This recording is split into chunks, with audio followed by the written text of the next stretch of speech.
the experience of doing this, the experience of talking to a camera and then imagining how it's going to be interpreted. I don't have the attachment to the emotions I once had in thinking that people will think of me negatively and then I get upset. Whereas before I was always afraid of being judged. Now I just watch my videos and I think, will that resonate with people? Because I want to have a big impact. The desire I have is for people to recognize who they truly are at their core so they can come to know themselves and feel free and not feel pain or not feel fear or confusion, but peace and joy and connection. That is, I guess, my primary desire. I have to have some desire because it keeps me tethered to the material world. Like in Buddhism and many other faiths, you'll have something that basically professes to let go of all desire, let go of all attachment. And that is how you become enlightened or awakened. And although I had this experience where I had a moment of an awakening where I experienced what it felt like to have no attachments and no desires, and although I lived this in many ways for quite a long time afterward, I come to realize that having a desire that is aligned with who I truly am and what I discovered myself to be in that moment is something that I could utilize to better facilitate a world where everybody has that ability. Because at my core, my true self, the one that is permanent, the self that I know goes on forever, not temporary aspects of my ego, but the permanency of who I am, that has no desire, that has no fear. When it really comes down to it, I can take on a desire for a period of time and carry it out and do whatever I can to achieve it. But if at some point it doesn't come to fruition, I won't be disappointed and I won't be let down by the fact that it hasn't happened the way I want it to. Whereas beforehand, I would try to get something I want and I would do what I can to embody, to bring to fruition some sort of desire I am after. And if it didn't go the way I wanted, then I would be really disappointed. And there'd be a mixture of different emotions that I would experience in that time. So my desire now,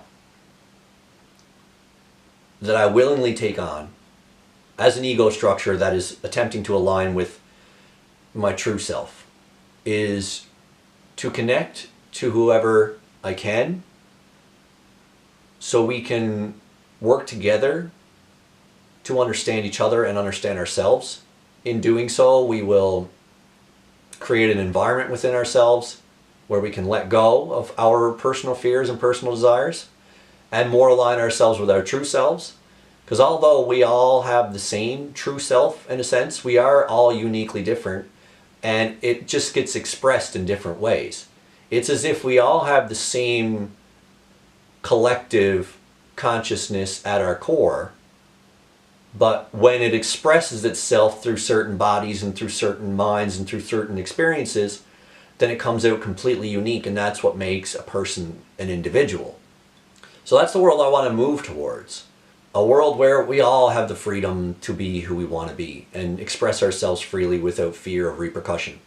Because even though I do my best in everyday life to express myself exactly how I am, I still get caught up in ego sometimes. Because the thing is that when you use your ego in everyday life, it's the lines between your ego and your true self begin to be blurred. Especially now, since my ego is one that I have trained to merge with my true self. So the things of my ego now are the desires and fears that are very similar to what my true self wants. But in essence, my true self is just presence and has no real desire or fear.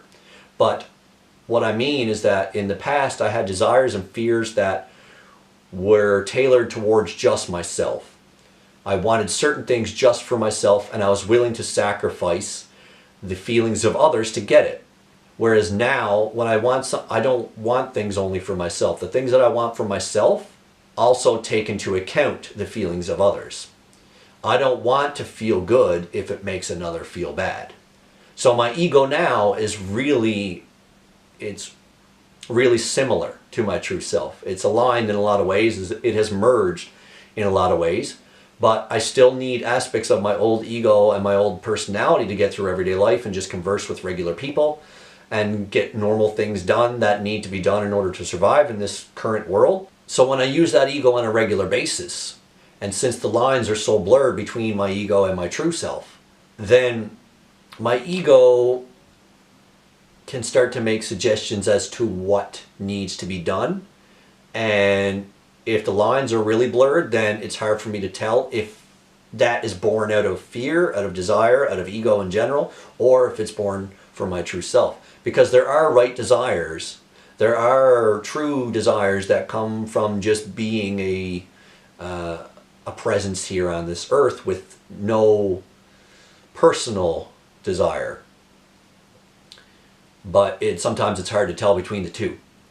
So that is the practice. That is what my life is. My life is an ongoing practice to merge the ego with the true self, so they're indescribable. No, they're indecipherable. No, you can't tell the difference between the two. What's the word? Indistinguishable from one another? I think that's the best way to put it. They are indistinguishable from one another. This philosophy comes from, well, I don't know its original genesis. It occurred in me in a certain way, but it was explained to me in a more concise way when I read a book called In Search of the Miraculous by P.D. Ouspensky, which follows the life of a teacher in the early 1900s, I believe, named George Gurdjieff, I'm not sure how to pronounce it, but he had this philosophy of merging your egoic self, I don't know if he used the word ego, with your true self, making them indistinguishable from one another, making your practice being someone who embodies all the beliefs that your true self embodies. Those beliefs being what is true at our core, and in that is the simple platitude of we're all connected. We're all born of the same source. We're all the same being, essentially, having different experiences in many different ways. And since we are all connected, we do affect each other on levels that we are aware of and levels that we're not aware of. So every decision we make, even though it may seem minuscule or negligible to you, affects other people and other beings and the world and the universe at large. But it may not just be in your awareness at the time, because if you were to be aware in every single waking moment of the effect you truly have on the entire universe, it would be overwhelming and it will make it more difficult to operate in this reality at this point. But the more we wake up, the more we understand this concept and the more we understand each other, the more aware we can become and the more comfortable we can become with that awareness. Because we experience heightened levels of awareness throughout our lives, but it's usually in a way that a truth is shown to us that is heartbreaking or discouraging to see how things operate in this world. Because as a kid, we're told, everything's great, everything's lovely, and we're conditioned to believe that we can have it all if we want. But then as we grow, we encounter things that basically conflict with that view, and we start to feel pain, and we start to see how others are mistreated, and we might get mistreated ourselves, and it becomes too painful for us to accept in everyday life, so we find ways of coping with it.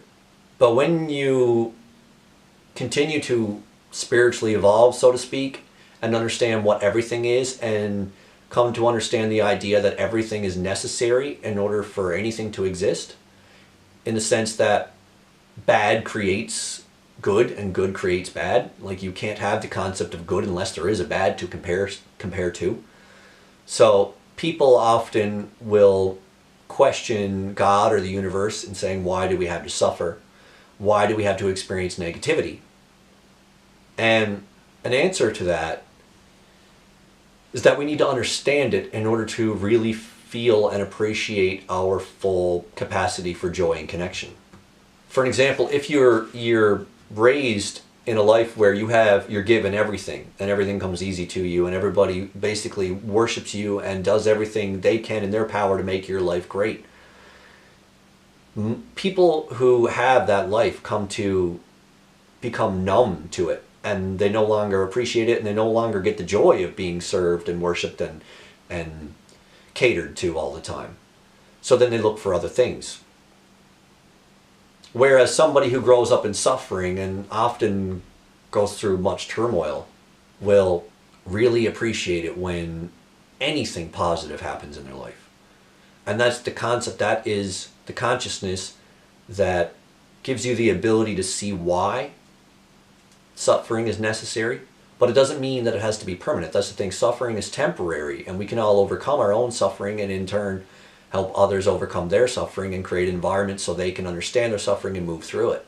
But through your suffering is where you start to really appreciate the joy and connection of life, the opposite of suffering, the positive aspects of it.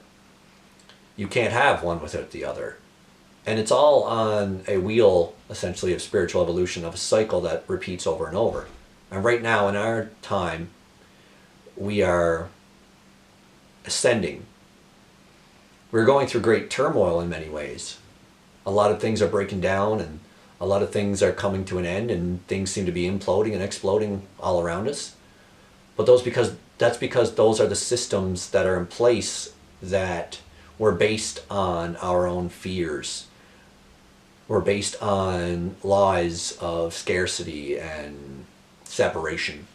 But the thing is that when we come out the other side, when those things aren't in place anymore, the systems that are in place that tend to favor some over others, that is what's imploding. That's what's coming to an end. That's what's self-destructing. So we are ascending to a higher consciousness of togetherness and connection and understanding and love and truth. It's inevitable, essentially. And we could make decisions as a collective that could stop it in its tracks, so to speak. We could end up in a nuclear war and destroy the whole world, but that doesn't necessarily mean that it ends everything. Some life will flourish afterwards and grow and evolve, and over time whatever life that is, over time that life would come to be conscious itself, and then have the same questions we're having today, and then go through, the dark ages and suffering and despair and confusion and fear. But then after so much of that, people tend to start asking questions and want to understand why we are feeling this way, and why there is this despair and this disparity and this lack. And then people will start to question it and learn about it and study it, and then over time more and more people will come to understand it, and then through understanding it will repeat itself. We'll come back to a place where we'll ascend into a higher state of consciousness. But we're at a point right now in our spiritual evolution that if we make the right decisions as a whole, but also as every individual, and we can create a world where everybody is treated equal, where everybody is given the same opportunity, where everybody is given the same freedom.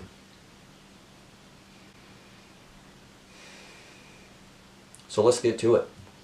Thank you. Thank you. Mahalo. Merci. Merci.